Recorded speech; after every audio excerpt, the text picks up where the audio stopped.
Before the video starts, huwag kalimutang mag-subscribe at i-hit ang notification bell button para sa ating video updates. Maraming salamat mga ka-sounds.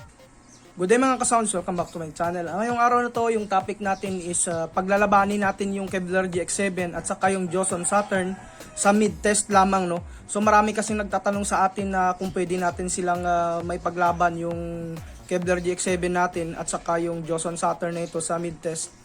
So kaso lang mga ka-sounds, no, yung ating Kevler GX7 is luma na, pero hindi pa naman nagbabago yung tunog niya, no. Napalitan ko na rin yung kanyang master volume dito.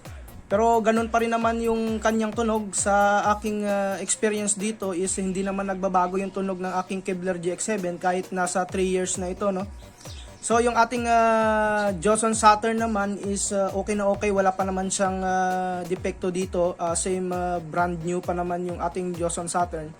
So subukan natin sila sa mid-test kung sino yung pinakamalakas. So ngayon wala akong mga equipment dito para ma-identify talaga natin kung sino yung pinakamalakas sa kanila. So ngayon babasihan na lang natin yung pandinig natin ayon sa record ng ating camera. So kayo na lang bahalang humusga mga ka-sounds, no. Pero magbibigay lamang ako ng comment. Walang bias dito. Titingnan talaga natin kung sino yung pinakamalakas, kung ano yung aking opinion mamaya sa battle nila sa mid-test. So ngayon isi-set up muna natin yung dalawang amplifier natin dito. Yung mga tone controls nila i-adjust muna natin na naayon sa kanilang mga setup, no. So ngayon bali yung bass treble ng Joson Saturn is naka-half lang. Tapos dito naman sa ating Kevler GX7, bass mid treble is naka-half lang din, no. So ngayon yung loudness nila is i-activate natin yan. So yung Kevler GX7 may loudness din. At saka yung Joson Saturn natin is may loudness din, no. So yan, naka-activate na yan. Dahil sa may music volume yung ating Joson Saturn, ipupull natin yung kanyang music volume. So sa Kevler GX7 wala siyang ganitong specs, no. So sa mixer naman natin maghanap tayo dito ng level lamang, no, kung saan sila magbabattle. So same level lamang yung pipiliin natin. So mga ka-sounds, mid-test pala tayo, no. So dapat pala dito yung ating bass at saka yung bass ng dalawang amplifier na ito is naka-zero, no. So ngayon i-half na lang talaga natin sila, tapos mag-adjust na lang tayo dito sa mixer. Naka-half na lang yung low ng mixer natin dito. So yan na lang yung gagawin natin. So mga ka-sounds, ito yung ating setup sa mixer. So hanggang 5 lamang siya dito sa ating level ng ating mixer. So yung ating amplifier naman, yung Kevler GX7 natin is naka 10 o'clock. So yung mga amplifier natin is naka 10 o'clock lang yung volume. So ganyan yung setup natin sa dalawang amplifier na ito. So simulan natin yung sound test. Unang sasabak si Kevler GX7.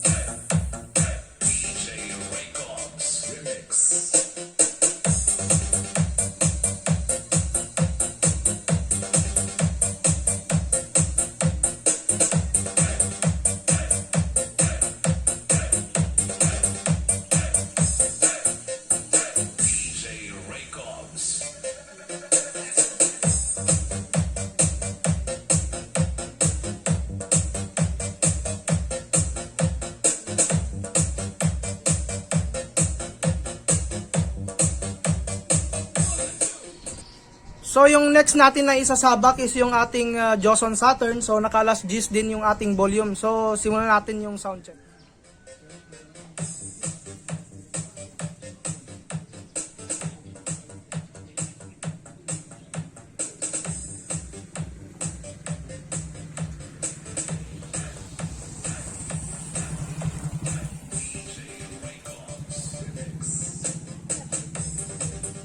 So mga ka-sounds po, kung pagbabasihan natin yung volume ng dalawang amplifier is mahina lamang yung Joson sa 10 o'clock, no.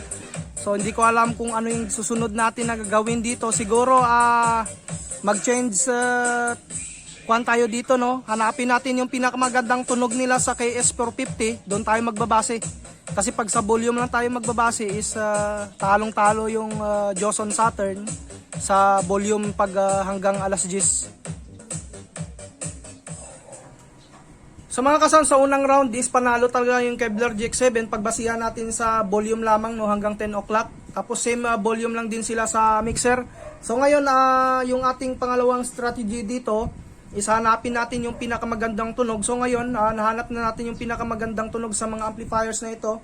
So, yung kay Joson Saturn is hanggang 1 o'clock. So hindi na, may lalakas pa naman siya, kaso lang hindi kaya ng ating KS450 yung Joson Saturn. Baka masunog yung ating speaker. So unang sasabak si Joson Saturn dito sa ating test. So mag-play tayo ng music.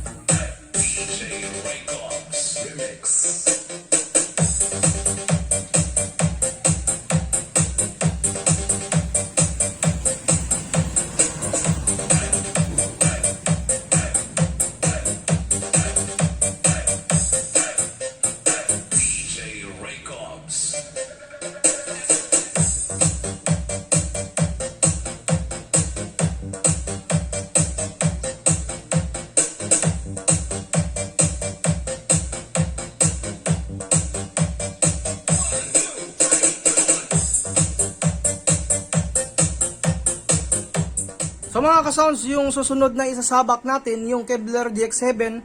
So ganun rin, no, sa Kevler GX7 natin is na-control lang natin yung volume kasi nga hindi rin kaya ng KS450 natin yung Kevler GX7. So yung volume niya is nasa 12 o'clock lang, pero pwede pa natin siyang ihirit hanggang 2 o'clock. Kaso lang yung ating KS450 is parang masisira. So simulan natin yung second round sound check natin dito sa Kevler GX7 natin.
So mga ka-sounds, yun yung sound test natin sa dalawang amplifier natin. So kung sa video is hindi nyo mahalata yung lakas, kung sino mas malakas sa kanila sa second round. Pero kung dito kaya sa live is para sa akin, mas malakas yung Kevler GX7. So nagulat din ako sa persa ng Kevler GX7 ko na ito kahit na luma na. Tapos sa Joson Saturn ko naman na ito is okay naman yung tunog niya, malakas din. Kaso iba talaga yung hatak ni Kevler GX7 sa mid.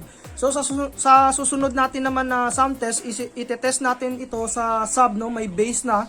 So titingnan natin kung sino yung mas malakas sa bass. So ngayon sa ating test na ito, panalo yung Kevler GX7 natin. So kahit yung kapatid ko dito is talagang Kevler GX7 yung malakas. So Ran, ano yung mas malakas, Kevler GX7 o Joson Saturn? Kevler GX7. So, yun ng mga sounds, no? Agree sa akin yung kapatid ko, Kevler GX7 talaga yung malakas sa mid test natin dito. So, yan lamang mga ka-sounds yung ating sound check sa mid.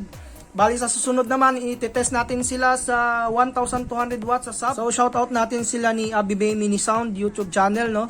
So, maraming salamat, Pap, sa pagsuporta sa ating YouTube channel.